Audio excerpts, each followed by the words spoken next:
In this video, I'm going to be outlining 5 reasons why your Eustachian tube dysfunction is just simply not going away. And it seems like it's going to last forever, but it won't.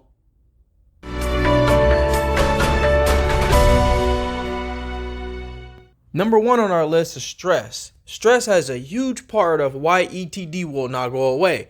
When I was dealing with this condition, I would actually start feeling better, but then wonder, why do I feel better? And then stress of how long it's going to last until I feel 100%. You cannot do this with this condition. You have to get into a mindset of, I will be better soon. I will keep doing the things that help myself feel better. And you have to put that into your conscious mind. Your blood pressure raises and your body starts firing off all kinds of symptoms when you start thinking, I will never get rid of this condition. And then you stress on every symptom you have. You have to remember, ETD is highly affected by the amount of stress you put into your body. And of course, day-to-day activities do not help.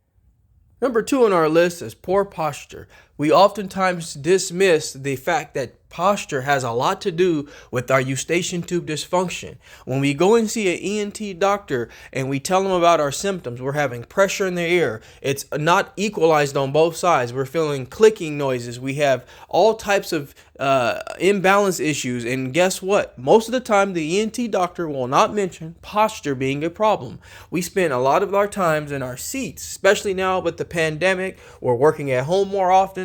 We're doing more sit-down work. We are straining our backs and we're straining our necks looking down at that keyboard. And guess what? We use a lot of the time our cell phones. We're looking down. Our head weighs 10 to 12 pounds. And when you're putting that strain on your neck and joints, you are going to cause further issues. I promise you, the Eustachian tube resides right beneath the ear. And when your neck is inflamed and your shoulders are pulled forward, you're going to tremendously put so much strain in that area that this condition will simply not go away or not get better. And most of us are unaware that we're doing it and not being told by professionals that this is one of the main causes. Number 3 on our list is too many fatty foods. It's okay in moderation to pig out, but when this becomes an abuse and we're doing it quite often, we are not helping ourselves. We're setting ourselves up for failure. What is fatty foods? It's high amounts of saturated fat, sodium, tons of carbohydrates, and as well as it's highly acidic. And when this condition arises, you need to have a balanced body. Your pH in your body needs to be balanced, alkalinity and acidity. And when you're consuming so many fatty foods and processed sugars, you're really setting yourself up for failure. Each day we're consuming this stuff and we're not going to help the situation. We need to start incorporating greens and veggies into our diet, and we need to get adequate hydration, and we need to make sure that we limit the amount of fatty foods that we're getting each day, because I can promise you right now, this is affecting your Eustachian tube dysfunction in many ways that we're unaware of. And I can tell you this right now, what do we consume on a daily basis? Yes, soda. Soda is highly acidic. It has so many sugars in there, and sodium intake is just going through the roof. Blood pressure is going through the roof. And again, remember I mentioned this before, when you have Eustachian tube dysfunction, blood pressure has a lot to do with it, and we're going to talk about that right now.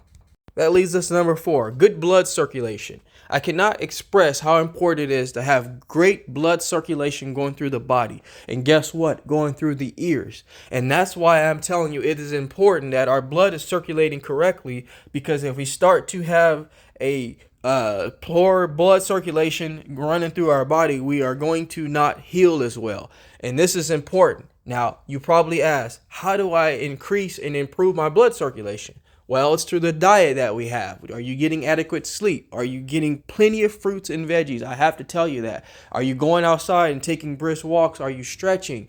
Are you doing things to increase that blood circulation through oxygenation? Are you doing breathing exercises? You have to be conscious of this. It sounds crazy, but our entire body has to be on board and has to be up tip-top shape for our ears to heal. And that is why I incorporated red light therapy, because red light therapy will put a tremendous amount of focus on the ear region, giving you more circulation in that area. And this is what's really going to help you heal. And I'm sorry to say this, folks. Number 5 on our list is drinking too much coffee. And I have to break it to you. It's also the caffeine in the coffee. And when you have Eustachian Tube Dysfunction, the last thing you want to do is to give you any reason to have more anxiety and stress when it comes to the caffeine intake. And what happened is when I had this condition, I would wake up in the morning like most of the people and drink a cup of coffee. Well, when you wake up, do you guys all realize that you're extremely dehydrated through the night? Your body is using that water, and so when you wake up and you have a cup of coffee, you're even putting yourself more in the negative because you're already dehydrated. Coffee is extremely acidic, and this does not help with Eustachian tube dysfunction, as well as it does trigger anxiety related symptoms. And when you're already stressing about the fact that you have this condition, coffee is making it worse. I can guarantee you that it's not helping the situation. It may keep you awake, but at this point, you don't need to be awake as much as you feel because you're already stressing.